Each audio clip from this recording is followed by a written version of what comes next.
the special is exactly what I wanted to put out. I mean, when I recorded it, I go, I feel very good about this. And then when I went through the editing process, I felt good about it. I mean, each time you do a special, or at least for me, I've done 2 specials, and then I did a half hour with Netflix.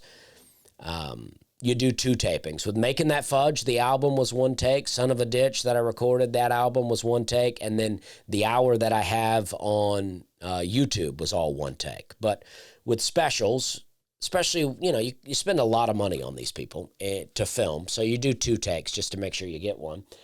And typically speaking, one show is going to be better than the other. And with this latest one, the first show was unbelievable. The first show with Wet Heat that I did, I mean, the audience was so good that I was almost like, I almost wanted the audience to be less good, because I'm like, you guys are kind of laughing in areas that are not even that funny. They're going to think I put a laugh track on this thing because it's the audience is too good. And then on the second show, it was more like a regular show audience, but it was such a contrast to where it threw me a bit, to where I was like, oh man, this is actually quite a different audience. I almost feel like I'm working out here on this one, which typically when people know something's being taped, bring the energy no matter what. But, and then you take...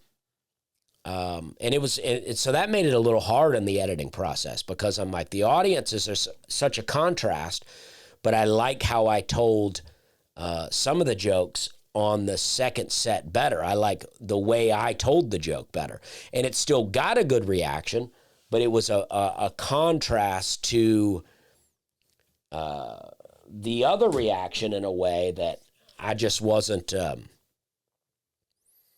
wasn't sure how that was going to match up, but I feel very good about it. We had great editors, and I love the special.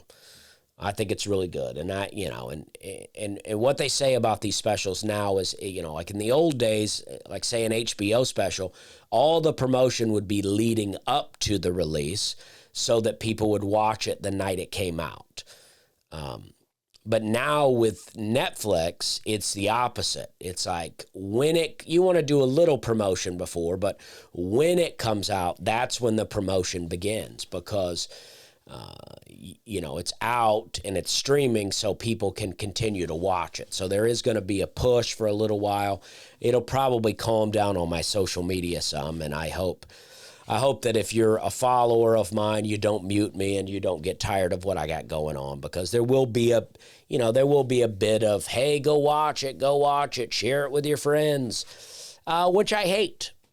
But it is part of the process, and I do appreciate anybody that shared it and people that shared positive things. Certainly people are welcome to not like anything they want. They don't have to love what I put out. I do get annoyed, though, when people, especially on, like the last Nateland podcast, when people publicly comment that they don't like the special.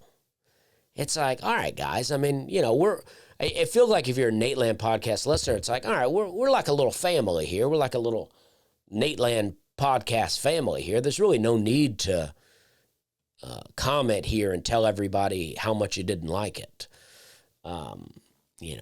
At least not right away. I mean, maybe later you go, I didn't care for that. It was not as clean as I thought it would be. But I felt like I did a decent job of prepping people for that. I said, it's nothing too wild, but that's my way of letting you know, hey, it's not super clean, but it's not nothing too wild. And then I say it's not for kids, so I like to let people, I feel like those 2 things are really enough to let you know, hey, you might be in for a little more than the standard Nateland thing.